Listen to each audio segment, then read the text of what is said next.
Dieu demanda que les aromates particuliers soient utilisés pour la composition de l'huile d'onction. Exode 30, 22 à 33. Exode 25, 6. Des aromates pour l'huile d'onction. Cette huile n'était utilisée que pour le temple et le sanctuaire, et pour ceux qui servaient dans le sanctuaire. Elle ne pouvait pas être utilisée pour une autre fin.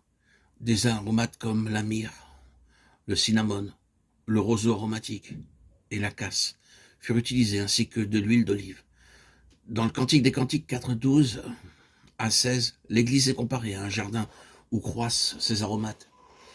Imaginez un jardin où l'encens, la myrrhe, l'aloès et la casse poussent ensemble. Après un temps de culture attentive, les arbustes commencent à fleurir.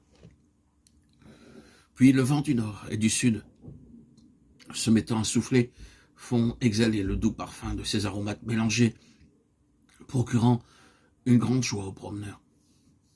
Pouvez-vous chanter au Seigneur Jésus-Christ? Viens Seigneur Jésus, Christ dans mon cœur, ton jardin d'aromates.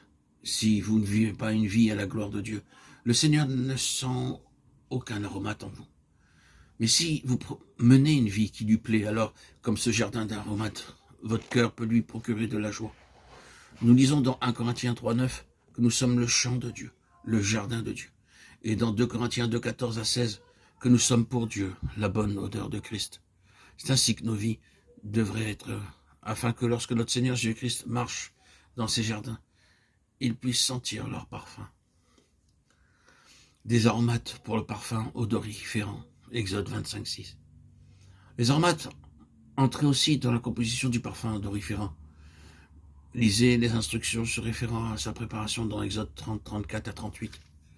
L'huile d'onction parle du service que nous accomplissons dans la maison de Dieu, tandis que l'encens représente l'intercession, montant des cœurs des croyants devant le trône de Dieu.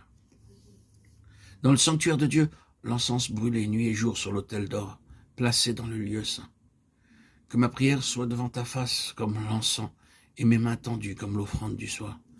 Psaume 141, 2. Nous sommes les collaborateurs de Dieu, c'est pourquoi nous devons prier. Et même si nous ne recevions jamais une réponse à nos prières sur cette terre, nous connaîtrons la réponse à chacune lorsque nous serons au ciel.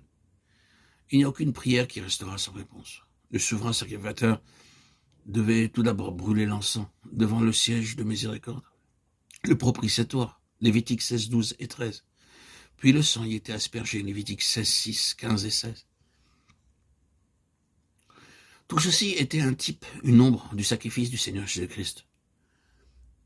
Il apporta son propre sang dans le lieu très saint, satisfaisant ainsi pleinement Dieu. Hébreux 9, 11 et 12.